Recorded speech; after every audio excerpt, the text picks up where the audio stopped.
3. Chapter 3, Strength in Hardship. Eric's thoughts. What happened? Why is it so dark? Am I in a room with no light, or are my eyes closed? A cold breeze brushed against me, and I felt the sun's warmth on my skin, yet I saw only darkness. The air smelled sweet, familiar somehow. I could move my body, but I couldn't see it. When I tried to speak, I wasn't sure if the words left my mouth or stayed trapped in my mind. Then a soft, feminine laugh reached my ears, familiar, but I couldn't place it. "Can you see the beauty around you?" a mysterious voice asked. I wanted to answer, but my mouth wouldn't move. Or maybe I had no answer because I couldn't see anything. Clear skies, sparkling water, lush trees, green fields, and peaceful animals playing. Doesn't this place feel like paradise? The voice continued. What was she talking about? She seemed to want me to see something, but how could I when everything was dark? Don't you find this place amazing? She asked again. A strong gust of wind hit me, forcing my arms up to shield my face. Slowly, I opened my eyes. I stood in a vibrant meadow, surrounded by wildflowers and greenery. Animals and birds frolicked in the peaceful landscape, their joy infectious. The air felt fresh, the scenery so perfect it could be a dream. My heart raced with excitement, as if this place was calling to me. What do you think of my home? The voice asked again. I knew that voice. I'd heard it before. It came from behind me, close, but when I turned, another gust of wind forced my eyes shut. For the second time, I couldn't see her face. When I opened my eyes again, I was staring at a window, the world outside rattling by. The hum of an engine filled my ears. I was slumped against the door of the truck's passenger seat, asleep until now. End of thoughts. Cardo Malassi, the driver, was a rugged man of 40 with short black hair and dark skin from years under the sun. A vegetable trader since childhood, he knew the ins and outs of their work, especially how to navigate rebels and Spanish officials who blocked their way. He always stayed cautious to avoid trouble. The truck rolled toward their third destination, despite the attack on Eric the previous night. A bandage wrapped his head, and scrapes marked his arms from his fall on the street. His mind was still foggy, the events of the night unclear. Cardo glanced at him. Feeling okay, kid? Don't tell me you've got amnesia after those bandits got you. Eric's eyes widened as Cardo recounted the attack. He hadn't expected to be a victim of thieves, robbed in the dark. Rebels were ruthless, moving fast to avoid being shot by Spanish soldiers. Eric knew the risks and blamed himself for ignoring Cardo's warning about going out alone at night. He should have followed the group's rules, the advice of the elders. His head bowed, tears welling up as he sniffled. The memory of the attack overwhelmed him. Hey, kid, are you crying? Cardo said, his voice softening. It was scary, but it's over. You're safe now. Eric tried to stop, wiping his eyes with his arm, but the tears kept coming. Cardo's thoughts. This kid's a mess. Seeing him cry, hearing his sobs, it's tightening my chest. Maybe I feel sorry for him. He's too young for this life. I hate seeing kids work as vegetable traders. The loads we carry are heavy, yet Eric never complains. It's shocking. Our life is exhausting. From dawn to dusk, we haul and sell, no time for fun, things a kid like him should be doing. He's wasting his youth. He should be making friends, playing, not breaking his back for carrots. At his age, he should be in school, holding a pen, not baskets of vegetables. My brow furrowed, and my grip tightened on the steering wheel. My knees twitched with irritation. Why was I so angry? Maybe because Eric reminds me of my own kids, the same age, whom I'm working hard to keep in school. I don't want them to end up like me, or him. I can't stand the thought of my kids going through what Eric's facing. As their father, I'd never let that happen. Looking at him, crying, I saw my children in his place.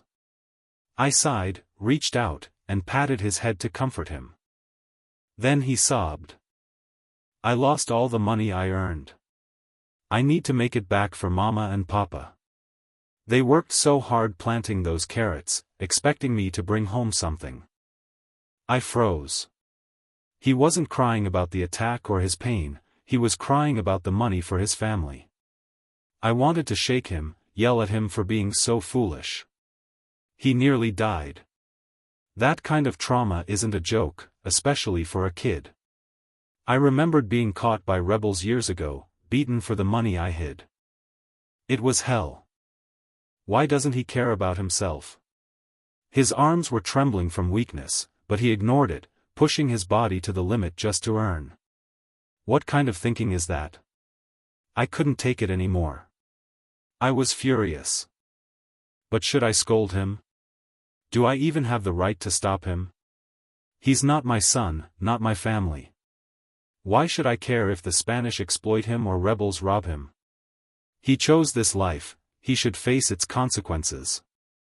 Yet, as I glanced in the mirror and saw his tears, I saw myself in him, a boy who gave up his childhood to work.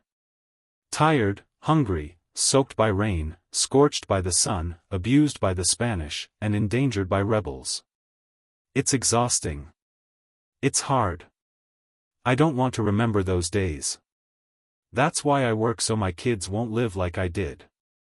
Eric's bringing back feelings I tried to bury. That's why I'm angry. Why does a kid his age have to work? Why were we born poor? Is this fair? It's not his fault he was born into poverty, but he has to toil to survive. Just like me back then. No matter how angry I get, no one can answer my questions. We're poor, and all we can do is keep working to survive. The world needs balance, rich and poor, plenty and want, those at the top and those at the bottom. That's how it is. We're just unlucky, stuck at the bottom. I let go of his head and sighed. Don't worry, kid. You'll earn it back. What matters is you're alive, and you've got a chance to keep going. Those were the only words I could manage. I should have scolded him, but maybe I didn't know what else to say, or maybe those were the words I told myself years ago to keep going. End of thoughts. Silence settled in the truck as Cardo drove on. Then he grabbed his bag and handed it to Eric, urging him to take the bread inside. Eric hesitated, knowing Cardo needed the food too. Everyone in their group scraped by to provide for their families.